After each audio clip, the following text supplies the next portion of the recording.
যেরকমটা আমাদের সদস্য সচিব বললেন যে আজকে অন্তর্বর্তী সরকারের শেষ দিন।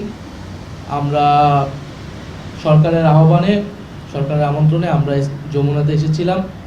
জুলাই জাতীয় সনদ যেই সংস্কারের যে ঐক্যমতের দলিল, সেটাতে জাতীয় নাগরিক পার্টির পক্ষ থেকে স্বাক্ষর সম্পন্ন করার জন্য। আপনারা ইতিমধ্যে জানেন যে এই জুলাই জাতীয় সনদ বা এই সংস্কারের দাবি আমাদের একদম জুলাই গণ অভ্যুত্থান থেকেই ছিল। আমরা যে নতুন বন্দোবস্তের কথা বলেছি, রাষ্ট্র সংস্কারের কথা বলেছি, পরবর্তীতে সংস্কার কমিশনের উদ্যোগে সব কিছুই সেই সময় বৈষম্য বিরোধী ছাত্র আন্দোলন এবং পরবর্তীতে জাতীয় নাগরিক কমিটি হয়ে জাতীয় নাগরিক পার্টি আমরা সংস্কারের পক্ষে সবচেয়ে দৃঢ় অবস্থান নিয়েছিলাম। কিন্তু জুলাই জাতীয় সনদ যেদিন স্বাক্ষরিত হয়েছিল, জাতীয় নাগরিক পার্টি এনসিপি সেদিন সে স্বাক্ষর অনুষ্ঠানে আসেনি এবং স্বাক্ষর করে নাই। কারণ আমরা তখন বলেছিলাম যে এই জুলাই জাতীয় সনদের যে আইনি ভিত্তি, সেই আইনি ভিত্তি নিরূপণ না হলে, আইনি ভিত্তি নিশ্চিত না হলে আমরা আসলে এই ডকুমেন্টে সাইন করার কোনো মানে থাকবে না। এবং এই ডকুমেন্টে যে নোট অফ ডিসেন্ট রয়েছে, আমরা মনে করি নোট অফ ডিসেন্ট কোনো সিদ্ধান্তের অংশ হতে পারে না। ফলে নোট অফ ডিসেন্ট নিয়েও স্পষ্ট বক্তব্য থাকা প্রয়োজন। সেই প্রেক্ষিতে আমরা কিন্তু সাইন করি নেই এবং এর পরবর্তীতেই আমাদের দাবির প্রেক্ষিতে জুলাই জাতীয় সনদ আদেশ, সেই আদেশ দেওয়া হয়। যে আদেশের ভিত্তিতে এবারের যে ত্রয়োদশ নির্বাচন এবং গণভোট, সেই গণভোট অনুষ্ঠিত হয়েছে।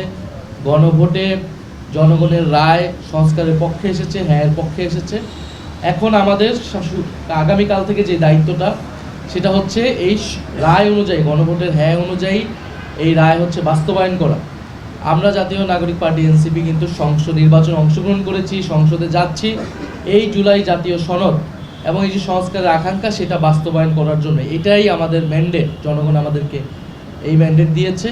ফলে সেটার জন্য আমরা মনে করছি যে আগামীকাল শপথের আগে এবং এই অন্তর্বর্তী সরকারের শেষ সময়ে এসে এই দলিলের সম্পূর্ণতার লক্ষ্যে জুলাই জাতীয় সনদ বাস্তবায়নের স্বার্থে আমাদের স্বাক্ষর করা প্রয়োজন। আমরা সেই উদ্দেশ্যে স্বাক্ষর করেছি এবং স্বাক্ষরে আমাদের যেটা কমেন্ট আমরা রেখেছি যে আমরা কোনো নোট অফ ডিসেন্ট এটা ব্যতিরকে আমরা স্বাক্ষর করেছি এবং গণভোটের গণরায় পূর্ণাঙ্গ বাস্তবায়ন হবে এই সাপেক্ষে।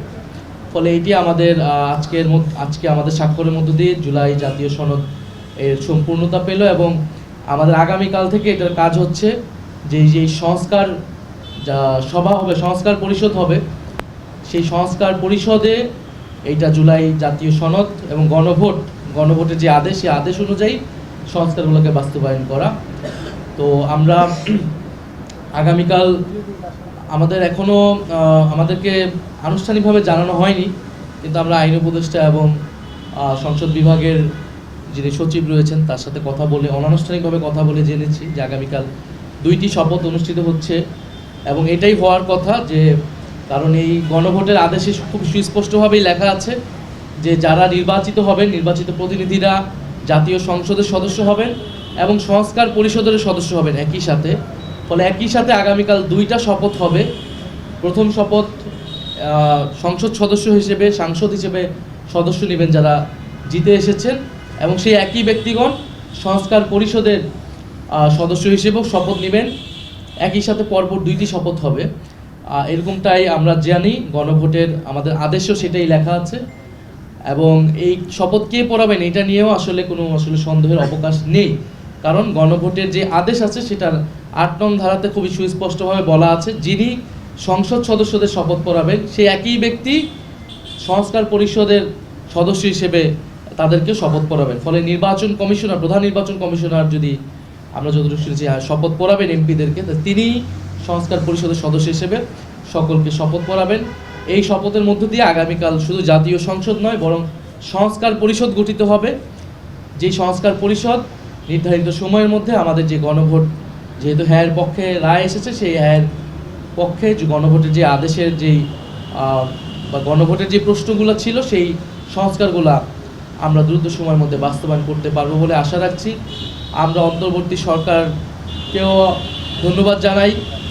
আমরা এই পুরো সময়টাতে অন্তর্বর্তী সরকার গণ অভ্যুত্থান পরবর্তী দায়িত্ব নেওয়া এবং নানান সমালোচনা, সীমাবদ্ধতার সত্ত্বেও সংস্কার, বিচার এবং একটা নির্বাচনের মাধ্যমে একটা শান্তিপূর্ণ ক্ষমতা হস্তান্তর আমরা হয়তো আগামীকাল দেখতে পারবো। সেটার জন্য ডক্টর মোহাম্মদ ইউনূস এবং এই অন্তর্বর্তী সরকারকে আমরা ধন্যবাদ জানিয়েছি। যদি আপনাদের কোনো প্রশ্ন না থাকে আমরা উঠতে পারি। নাহিদ ভাই, আপনাদের দল থেকে আসিফ মাহমুদ প্রতিক্রিয়া বলেছিলেন যে যদি ভারতের প্রধানমন্ত্রী আসেন তাহলে আপনারা শপথ অনুষ্ঠানে যাবেন কিনা সেটা ভেবে দেখবেন। এখন ভারতের প্রধানমন্ত্রীর ব্যাপারে আপনারা কি সিদ্ধান্ত নিয়েছেন বা তিনি আসছেন কিনা? তিনি আসছেন কিনা এই ব্যাপারে আমরা এখনো জানি না, ফলে এই ব্যাপারে আমাদের এখন কোনো কমেন্ট নেই।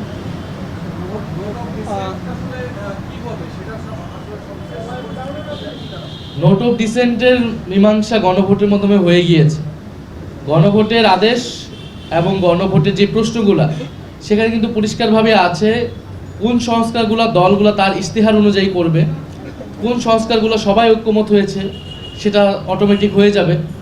আবার কিছু সংস্কার বাধ্যতামূলক, জনগণের রায়ের উপর এটা নির্ধারণ করছে, যেমন উচ্চকক্ষ ভোটের অনুপাতে হবে, নির্বাচন কমিশনার সবাই মিলে যে নিয়োগ করবে, এই বিষয়গুলো। ফলে গণভোটের যে প্রশ্ন এর মধ্য দিয়ে আসলে নোট অফ ডিসেন্টের পুরো বিষয়টাই মীমাংসিত হয়ে গিয়েছে।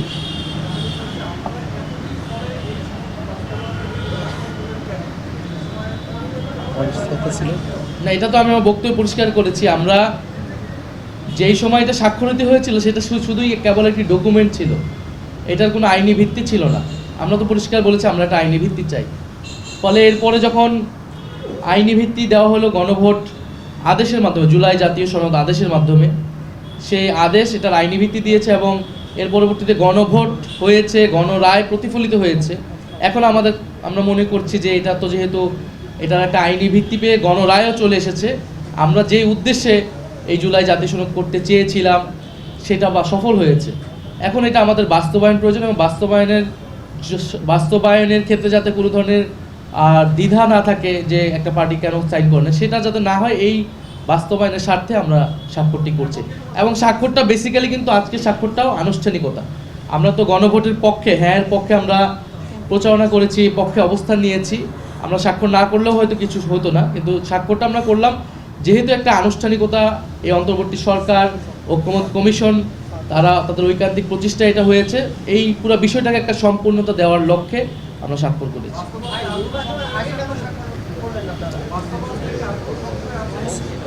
না, বাস্তবায়ন নিয়ে আর কোনো সংশয় আমরা দেখছি না, কারণ এই নির্বাচনের ভিত্তিটাই হচ্ছে গণভোট এবং গণভোটের ভিত্তি হচ্ছে জুলাই জাতীয় সনদ আদেশ।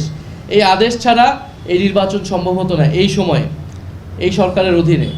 ফলে যদি আমরা নেক্সট পার্লামেন্টকে কার্যকর করতে চাই, নেক্সট গভর্নমেন্টকে কার্যকর করতে চাই, তার বৈধতা হচ্ছে এই গণভোট এবং আদেশ। ফলে সেই আদেশকে মানতে হলে অবশ্যই আপনাকে গণভোটের যেই গণরায় এসেছে সেই রায়কে বাস্তবায়ন করতে হবে।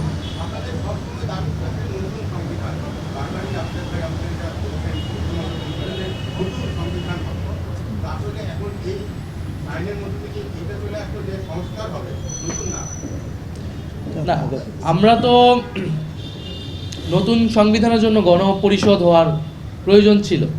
ফলে গণপরিষদ নির্বাচন তো হয়নি, এটা সংস্কার পরিষদ হচ্ছে। ফলে গণপরিষদের জায়গা থেকে কিন্তু সংস্কার পরিষদে যখন এসেছে তখন তো আমরা এটাকে মেনে নিয়েছি, যেহেতু সবগুলা অন্যান্য দল এবং একটা ঐক্যমতের স্বার্থে আমরা মনে করছি যে সংবিধানের গুরুত্বপূর্ণ সংস্কারগুলো নিয়েই আমাদেরকে এই সময়টাতে আগাতে হবে, এই অর্জনটুকু নিয়ে আমাদেরকে সামনের দিকে আগাতে হবে। ধন্যবাদ সবাইকে।